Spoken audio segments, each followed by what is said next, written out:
What if the most intimate encounter with God in the entire book of Genesis did not happen to Abraham? Not to the man God called out of his homeland. Not to the one who was promised that his descendants would be as numerous as the stars.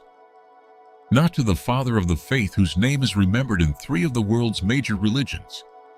What if the most intimate encounter happened to a slave woman from Egypt, who had no power, no choice, no name in the story, except the one she was born with, and who found herself alone in a desert with a child who was about to die of thirst?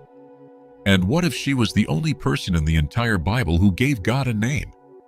Not Abraham, not Moses, not David, not any of the patriarchs or prophets or kings.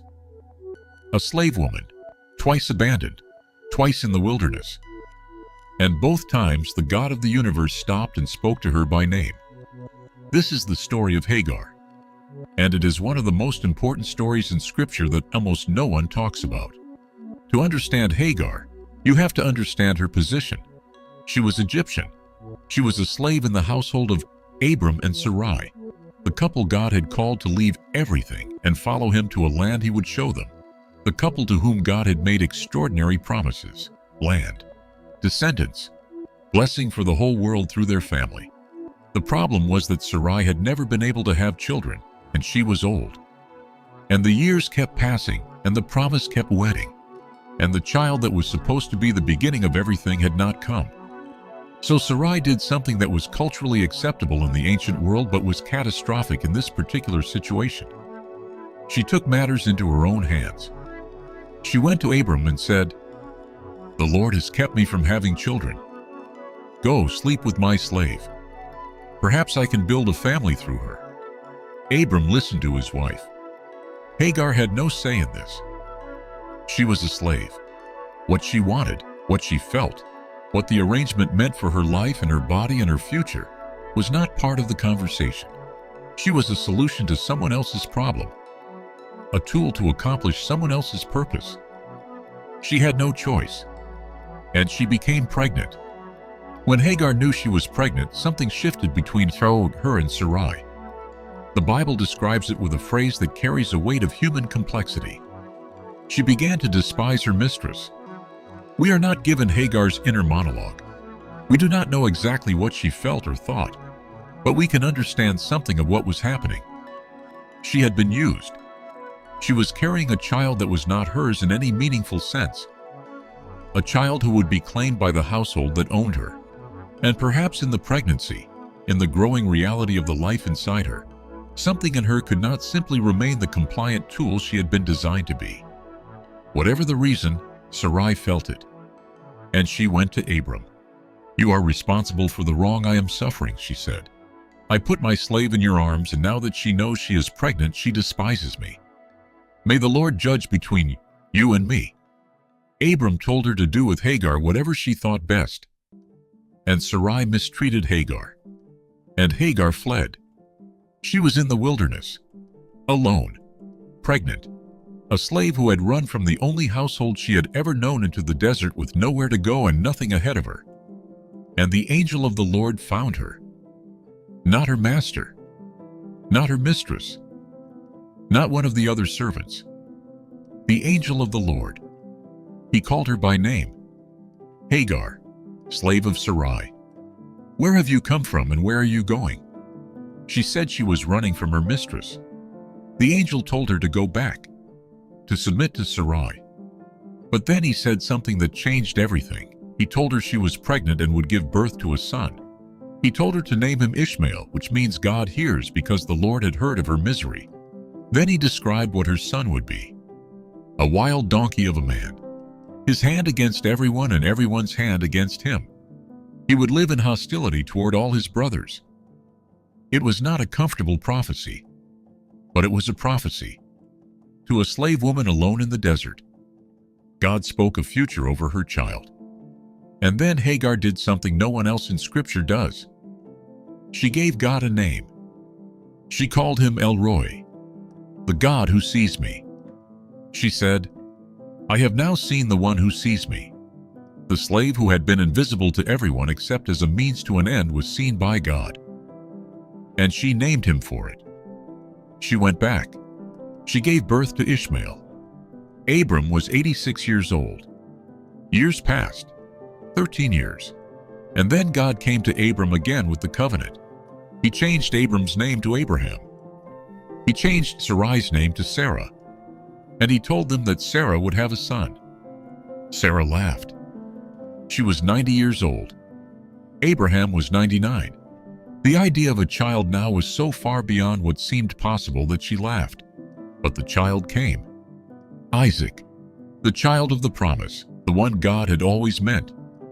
And on the day Isaac was weaned, Abraham held a great feast. Sarah saw Ishmael mocking, and something in her snapped. She went to Abraham. "Get rid of that slave woman and her son," she said. "That woman's son will never share in the inheritance with my son Isaac." The matter distressed Abraham greatly because it concerned his son. But God told him to listen to Sarah. "In Isaac your offspring will be reckoned, but I will also make the son of the slave into a nation, because he is your offspring." Early the next morning Abraham got up. He took some food and a skin of water, and he gave them to Hagar. He set them on her shoulders, and he sent her away with the boy. She went out and wandered in the desert of Beersheba. When the water in the skin was gone, she put the boy under one of the bushes. Then she went off and sat down about a bow shot away, for she thought, "I cannot watch the boy die." And as she sat there, she began to sob. Take a moment and sit with this image. This is not a woman who made a series of bad choices and is reaping the consequences. This is a woman who was used by a family, discarded by that family, and is now sitting in a desert watching her son die of thirst because she has run out of water. She did not ask for any of this. She did not choose any of this. She is there because of what was done to her, not because of what she did. And she cannot watch him die. So she puts him under a bush and sits down a bow shot away so she does not have to see it. And she sobs. God heard the boy crying. The angel of God called to Hagar from heaven. "Hagar, what is wrong? Do not be afraid. God has heard the boy crying as he lies there. Lift the boy up and take him by the hand, for I will make him into a great nation." Then God opened her eyes and she saw a well of water. She went and filled the skin with water and gave the boy a drink. God was with the boy as he grew up. He lived in the desert and became an archer. While he was living in the desert of Paran, his mother got a wife for him from Egypt. The boy who had been put under a bush to die grew up. He became the father of 12 sons. His descendants became a great people, just as God had promised, not because of Abraham's faith, not because of Sarah's plan, because God heard the boy crying and opened the eyes of his mother and showed her a well she had not seen. So what does this story mean for us today? The first lesson is this: God sees the people that the powerful overlook. Hagar was invisible in the story of Abraham and Sarah, in the way that servants and slaves are always invisible in the stories of their masters. She was mentioned when she was useful, when the plan required her body, and mentioned again when she became inconvenient and needed to be removed. She had no voice in the decisions that shaped her life. But every time Hagar ended up in the wilderness, the first thing that happened was that God found her. Not Abraham. Not an angel sent by Abraham. God himself, or his messenger, came directly to the woman who had no one else. The God of the Bible has a pattern. He sees what others overlook. He stops for the ones that everyone else walks past. He asks by name the questions that no one else thought to ask. Where have you come from and where are you going? What is wrong? He is asking those questions right now, of people whose names are not in anyone else's story, of people who are sitting a bow shot away from something they cannot watch, of people who have been used and discarded and sent away with a skin of water that has already run out. He sees them. He sees you, El Roi, the God who sees. The second lesson is this: being sent away is not the same as being abandoned by God. Abraham sent Hagar away. Sarah demanded it. The household that had taken Hagar's body and taken her child and built part of its future on her suffering sent her into the desert with food and water that ran out. And God showed up in the desert, not in the household, not when the plan was going well. not when Hagar was useful. In the desert, when the water was gone, when the boy was under a bush, when there was nothing left. The places we end up in because of what other people have done to us are not places beyond the reach of God. The deserts we are sent into through no fault of our own are not deserts God cannot enter. The abandonment of human beings is not the abandonment of God. He is in the desert too. The third lesson is this: the ones who name God are not always the ones we expect. Abraham built altars. He received covenants. He walked with God for decades. He is called the father of faith. And Hagar, a slave woman twice abandoned in the wilderness, is the one who gave God a name. El Roi, the God who sees me. This is not an accident. The Bible does this repeatedly.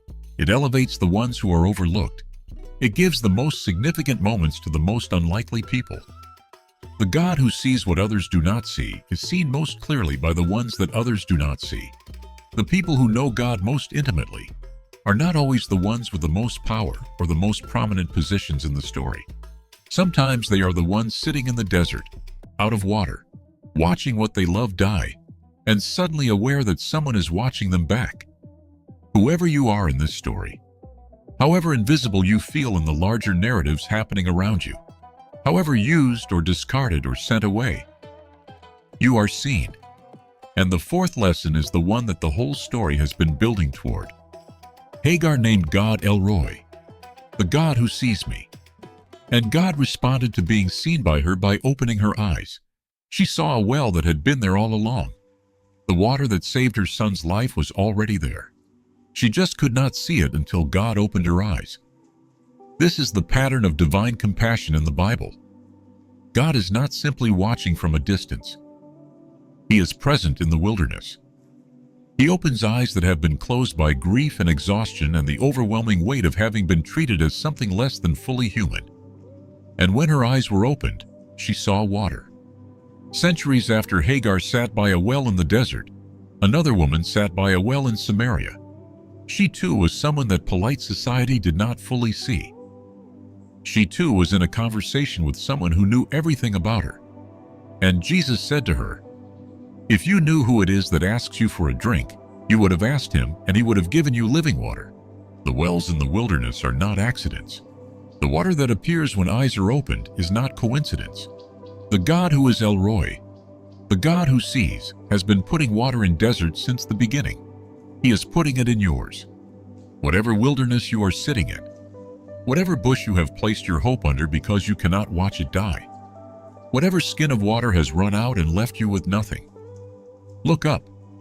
God has heard the crying, and the well is closer than you think. Based on Genesis 16 and 21,